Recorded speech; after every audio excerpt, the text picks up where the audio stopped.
ఏవండోయ్ బాగున్నారా? మన YouTube friends and family members అందరూ చాలా చాలా బాగుండాలని, క్షేమంగా ఉండాలని మనస్ఫూర్తిగా కోరుకుంటున్నానండోయ్. ముందుగా ముందుగా మన డ్వాక్రా గ్రూప్ సభ్యులందరూ కూడా అన్యదా భావించకండి. నేను మొన్న ఒక వీడియోలో డ్వాక్రా గురించి, వాటి లోన్ల గురించి మిస్టరీ మీకు తెలుసా అని డౌట్లు అడిగాను కదండి. చాలా మంది పాజిటివ్గా స్పందించి నాలాగే అర్థం కాని వాళ్ళు చాలా మంది ఉన్నారు. వాళ్ళు కూడా కామెంట్ రూపంలో వాళ్ళ అభిప్రాయాన్ని తెలియజేశారండి. కామెంట్ పెట్టి నన్ను ఎంకరేజ్ చేసి నా డౌట్ని కొద్దిగా క్లియర్ చేసిన వాళ్ళందరికీ కూడా చాలా చాలా చాలా ధన్యవాదాలండి. నేను ఎందుకు అలా మాట్లాడాను అంటే, మేము గ్రూప్ పెట్టుకున్నాం అన్నాం కదండి. ప్రతి గ్రూప్లోనూ అందరూ కట్టేసే వాళ్ళు ఉంటారు కదండి.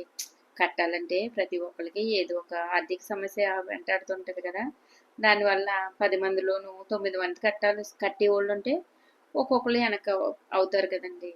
అలాగా ఆ ఒక్కళ్ళ గురించి 9 మందికి కూడా పనిష్మెంట్లు అవుతూ ఉంటాయి కదా, అలా జరుగుతున్నాయి అన్నమాట. తర్వాత అండి, మేము లోన్ తీసుకునే బ్యాంక్ వాళ్ళు ఏం చేసేవారంటే, మేము లోన్ తీసుకున్న 6 నెలలకే మేము కట్టిన అమౌంట్ని మళ్ళీ తిరిగి లోన్ రూపంలో ఎంత ఉంటే అంత తిరిగి వేసేసేవారండి. అది మేము ఒకసారి తెచ్చుకున్నామండి.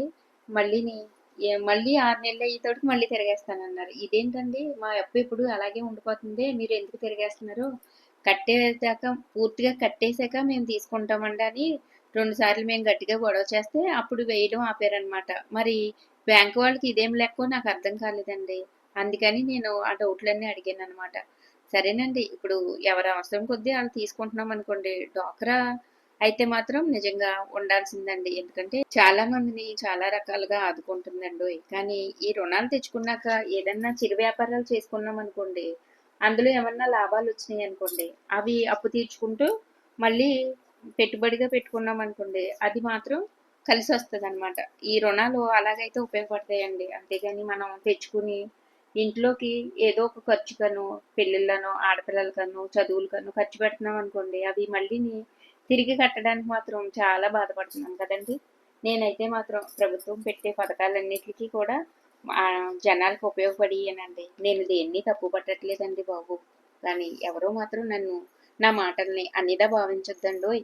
మరి ఈరోజు మా ఇంట్లో చేపల కూర వండుతున్నానండోయ్. ఎవరికన్నా తినాలనిపిస్తే మాత్రం వచ్చేయండి భోజనానికి. మరి ఇక్కడ వండే చేపలు ఏముంటో మీకు ఏమన్నా అర్థమైతే మాత్రం కామెంట్లో చెప్పండి.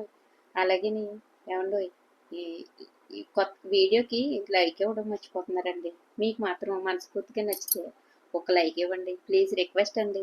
అలాగే కొత్త వాళ్ళు ఎవరైనా ఎత్తుకోండి, ఛానల్ని సబ్స్క్రైబ్ చేసుకోండి. నేను మీ డౌట్లు క్లియర్ చేస్తాను, నా డౌట్లు కూడా క్లియర్ చేసుకుంటానండి మీ అందరి అభిప్రాయాలతోటి. అలాగే మనకు ఒక గార్డెనింగ్ ఉందండి కొద్దో గొప్ప. వాటిని ఎలా పెంచాలి ఏంటనేది అప్పుడప్పుడు మీకు చిట్కాలు, నాకు తెలిసిన అనుభవాలు మీతో పంచుకుంటానండి.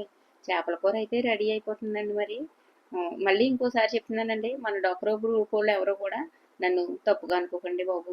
మీ అందరి తరఫున నా డౌట్లు నేను అడిగానండి. చాలామంది పర్సనల్గా కూడా ఫోన్ చేసి చెప్పారనమాట. ఉంటానండి.